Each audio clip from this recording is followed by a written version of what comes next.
ಇವತ್ತಿನ ಪತ್ರಿಕಾಗೋಷ್ಠಿಗೆ ತಮ್ಮೆಲ್ಲರಿಗೂ ಶರಣಾರ್ಥಿಗಳು. ಇವಾಗ ಏನಾಗಿದೆ ಅಂದ್ರೆ,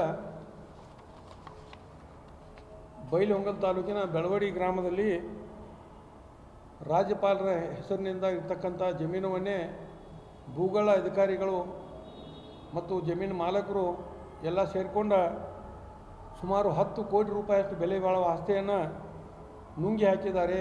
ಇದು ರಾಜ್ಯಪಾಲರಿಗೆ ಟೋಪಿ ಹಾಕಿದಂಥ ಕಂದಾಯ ಅಧಿಕಾರಿಗಳಂತ ನಾನು ಹೇಳಿಕ್ಕೆ ಬಯಸ್ತಾ ಇದ್ದೀನಿ. ಯಾರ್ಯಾರಿಗೂ ಹಾಕ್ಬೋದು ಟೋಪಿ, ಆದರೆ ರಾಜ್ಯಪಾಲರ ಟೋಪಿ ಹಾಕಿದ್ದು ಬಹುತೇಕ ಇದು ಇತಿಹಾಸದಲ್ಲಿ ಮೊದಲಂತ ನಾನು ಹೇಳಿಕ್ಕೆ ಬಯಸ್ತಾ ಇದ್ದೀನಿ.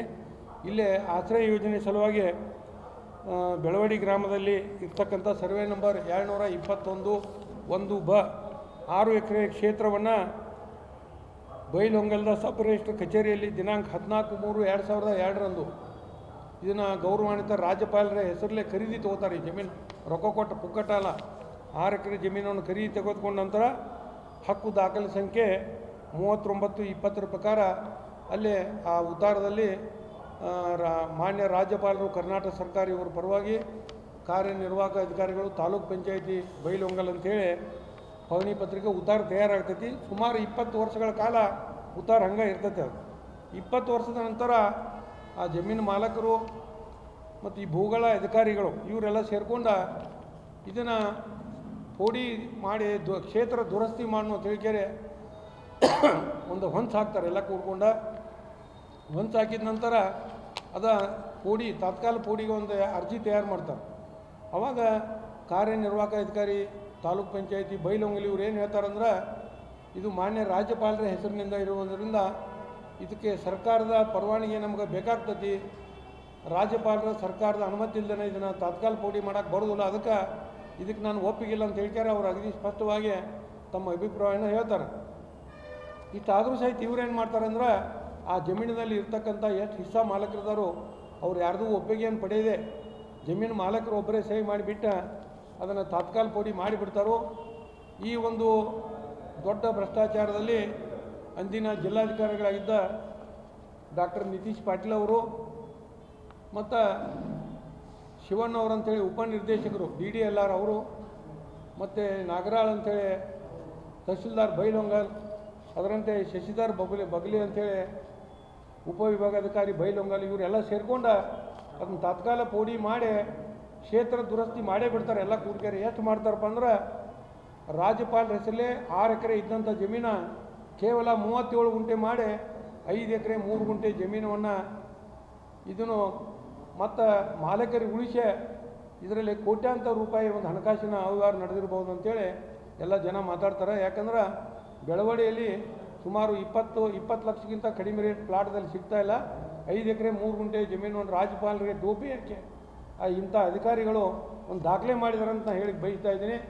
ಆದ್ದರಿಂದ ಇದಕ್ಕೆ ಮತ್ತೊಬ್ಬರಿದ್ದಾರೆ ಜಿಲ್ಲಾಧಿಕಾರಿಗಳ ಕಾರ್ಯಾಲಯದಲ್ಲಿ, ಅವರು ಜಿಲ್ಲಾಧಿಕಾರಿಗಳ ಸಲಹೆ ಕೊಡ್ತಾರತ್ತ, ಕಾನೂನು ಸಲಹೆ ಎಲ್ಲಿಂದ ಎಂಥ ಸಲಹೆ ಕೊಡ್ತಾರೆ ಗೊತ್ತಿಲ್ಲ. ಇದು ರಾಜ್ಯಪಾಲರ ಹೆಸರಿನಿಂದ ಇರ್ತಕ್ಕಂಥ ಆಸ್ತಿಯನ್ನು ಇವತ್ತು ಕ್ಷೇತ್ರ ದುರಸ್ತಿ ಮಾಡ್ಬೇಕಾದ್ರೆ ಸರ್ಕಾರದ ಅನುಮತಿ ಬೇಕಾಗೈತಿ.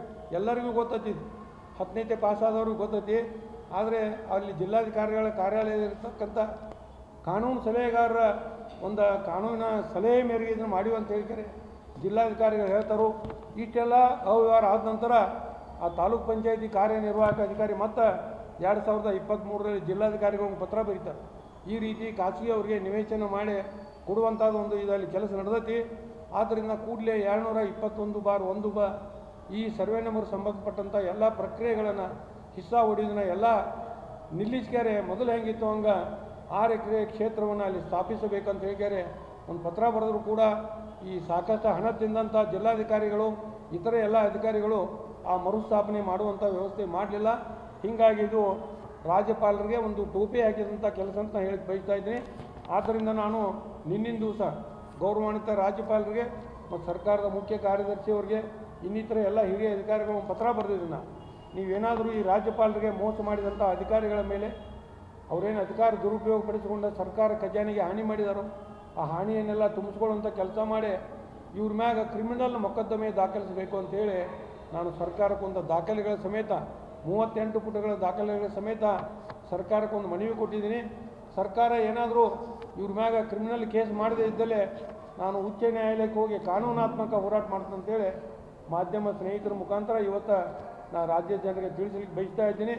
ಒಟ್ಟಾರೆಯಾಗಿ ಏನಾಗಿದೆಪ್ಪ ಅಂದ್ರೆ ಈ ರಾಜ್ಯಪಾಲರ ಹೆಸರಿನಲ್ಲಿ ಇರ್ತಕ್ಕಂಥ ಜಮೀನವನ್ನು ಈ ಅಧಿಕಾರಿಗಳು ಕಬಳಿಸಿದಾರಂದ್ರೆ ಇವ್ರು ಎಷ್ಟು ಮುಂದೆ ಹೋಗಿರ್ಬೋದು, ಇವ್ರು ಎಷ್ಟು ಈ ರಾಜಕಾರಣಿಗಳ ಬೆಂಬಲ ಇರ್ಬೋದು, ಇದನ್ನೆಲ್ಲ ನೋಡಿದ್ರೆ ಅನಿಸ್ತತಿ ಈ ರಾಜ್ಯದಲ್ಲಿ ರಾಜ್ಯಪಾಲರ ಜಮೀನು ಹೊಡೆದಾರ ಅಂದರೆ ಕಂದಾಯ ಸಚಿವರು ಅದಾರ ಅಥವಾ ಕಂದಾಯ ಇಲಾಖೆ ಹಿರಿಯ ಅಧಿಕಾರಿಗಳು ಅದಾರಿಲ್ಲೋ, ಚೀಫ್ ಸೆಕ್ರೆಟರಿ ಏನು ಮಾಡ್ತಿದ್ದಾರೆ ಇಲ್ಲಿ, ಇದೆಲ್ಲ ಸುದ್ದಿ ಗೊತ್ತಾಗಿ ಅವ್ರ ಮ್ಯಾಗೆ ಆ್ಯಕ್ಷನ್ ಮಾಡಲಿಲ್ಲ ಅಂದ್ರೆ ಇವ್ರು ಇರ್ಬೇಕು ಯಾಕಂತೇಳಿ ಸಾರ್ವಜನಿಕ ಪ್ರಶ್ನೆ.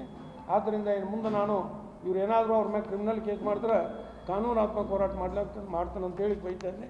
ದಯವಿಟ್ಟು ಮಾಧ್ಯಮ ಸ್ನೇಹಿತರು ತಾವೇನು ಕೇಳಿದ್ರು ಕೇಳ್ಬೋದು.